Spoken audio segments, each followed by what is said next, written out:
The Goat Life, a real man life poetry for human well-being. Let's start. బ్రతుకు తెరువు కరవైన నాడు సదా మనిషి జీవితం బ్రతుకు పోరాటమే. విధిని ఎదిరించి తిరగబడిన నాడు మాత్రమే జీవితానికో పరమార్థం. కష్టకాలమున కన్నీళ్ల చుక్కలు కరువైన నాడు కన్నీళ్లను పంటి బిగిన పట్టినడు.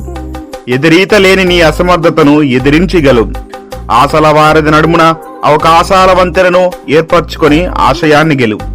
సంతోషాల కలలకు సంకెళ్లు వేయకుండా స్వేచ్ఛగా ఎగరనివ్వు. ఇసుక తిన్నల రాజ్యమునకు వలస పక్షివలే ఎగిరిపోక గంజి మెతుకులనైనా నీ దేశమున త్రాగి బతుకు. రక్తపు దహన వలె కారుతున్న నీ శ్వేత బిందువులను గెలుపు మెట్లుగా మలుచుకో. నీ కలలన్నీ కన్నీరుగా మారిపోతే నీవు బ్రతుకున్నా గుర్తించేవాడు ఎవడు?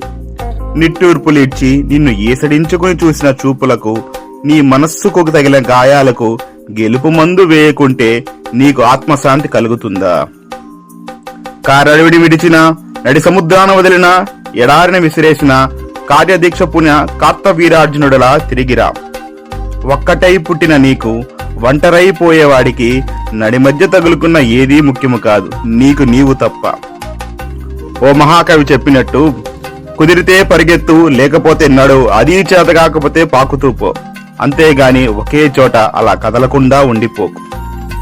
నీ చావు దరువు పైవాడు కొట్టేలోపో నీ బ్రతుకు దరువును నీ చుట్టూ ఉన్న సమాజం హర్షించేలా అర్జునుడు వలె దేవదత్తం పూరించు. సువర్ణాక్షరాలతో ప్రపంచమున నీ చరిత్రను నీవే లిఖించుకో. జై హింద్.